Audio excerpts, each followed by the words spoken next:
Welcome back to Long Way Home, everyone. The place where getting your motorcycle news is as pleasant as getting stung by a bee. Why would I say that? Speaking of stinging bees, from January 1st, 2020, tough Euro 5 limits will apply to new motorcycles and mopeds. Designed to ensure this category of vehicles will pollute less, the regulation sets stringent limits for a number of tailpipe emissions. So what does that mean for you, even if you are not living in Europe? Stick around.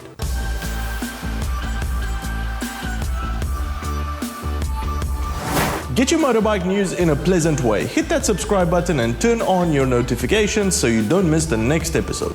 Since 1999, the motorcycle industry has gone from Euro 0 to Euro 4 and reduced emissions by a whopping 91%. Despite those reductions, most motorcycles are now more powerful and more economical than they were at the end of the last millennium. The first iterations of the regulations, Euro 1 to Euro 3, focused on the reductions of hydrocarbons, carbon monoxide and nitrogen oxides. To ensure compliance, manufacturers have introduced more precise fuel injection and advanced combustion technologies to manage the fuel and added catalytic converters to treat the exhaust gases. Pretty much what they've been doing to cars. Euro 4, which represented a huge leap compared to Euro 3, was introduced for all new motorcycles in 2017. To pass, bikes not only needed to meet tougher emission limits, but also run onboard self-diagnostic systems and prove that they would still pass the tests after 20,000 kilometers of service. You know the OBD CAN bus systems? Because the requirement was so tough, the European Commission allowed a couple of years for compliance. Euro 5, which will take effect at the beginning of next year,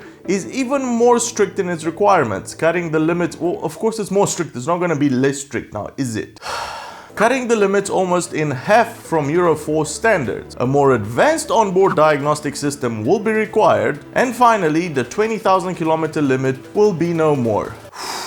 Actually, bikes will now be required to hit the Euro 5 emission targets throughout the life of the bike, not just the first 20,000 kilometers, since catalytic converters degrade over time. Since the European Commission didn't consult with motorcycle manufacturers before laying out the new emission rules, these are changing for many models in the middle of their production runs. In the case of MV Agusta, they've made significant changes to several 2018 models to comply with Euro 4 standards, enabling them to remain for sale in Europe, while Suzuki, on the other hand, did not feel it was worth making the necessary updates to the Hayabusa to pass Euro 4. Instead, Suzuki unfortunately allowed the model to die in Europe. While it remains available in the US, losing the European market has pretty much doomed the model to a slow death, at least until a new Hayabusa that meets the Euro 5 standards comes along. So why does Europe have such a huge effect on the worldwide motorcycle market? Well, it's a huge market for motorcycles. If you can sell your bikes in Europe, that takes a huge chunk out of the company's worldwide sales. European sales can be what makes the difference between a model's success or failure. Although the Europeans aren't writing American motorcycle emission rules, their standards do have a worldwide effect when it comes to the life or death of certain models. Speaking of death, Euro 5 will pretty much mean the death of the current two-stroke engine in Europe. This is mainly because two-stroke engine design allows some of the unburned fuel-oil mixture to pass directly through the exhaust, producing high emissions. Honda and KTM are looking at direct fuel injection to combat this, but one of the drawbacks is the price, which will increase significantly by adding fuel injectors to the motor. There are other solutions being... I said motor, why did I say motor? It's an engine. There are other solutions being looked at, such as using oils specifically formulated for two-stroke engines, but one thing is for sure, the life of current generation two-stroke engines is coming to an end. So unless your favorite bike is already Euro 5 compliant or plans to do so within the next year, the mighty axe will fall on most super sport models, many air-cooled bikes, single-cylinder adventurers, and most Japanese cruisers.